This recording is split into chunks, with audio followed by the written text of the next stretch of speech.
busy working in the kitchen and you drop a knife and there's a big cut in your arm. What are you going to do? So today we're going to be chatting about first aid for a deep cut. And we're going to do it in less than 2 minutes. Really, what needs to happen is that you need to stop the bleeding. That is all that is important. So whether you can stop the bleeding by putting direct pressure on, or if you can do whatever you can to stop the bleeding, that is what must happen. So if there is a significant deep cut and there is an artery, which is like a high pressure pipe coming out of your heart, is now squirting blood everywhere, you need to probably apply a tourniquet. So there's 3 or 4 different ways to stop bleeding. There is direct pressure, which is when you just apply pressure directly to the wound.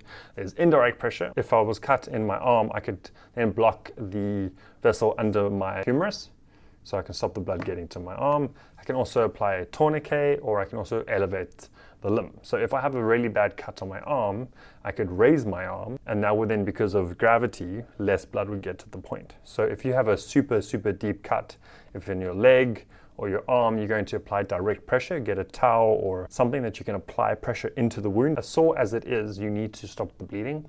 If that is not working, you can then, I would just apply a tourniquet. I would get a belt, something that's thicker. Don't use rope. Rope is very thin. That causes just death to the tissue.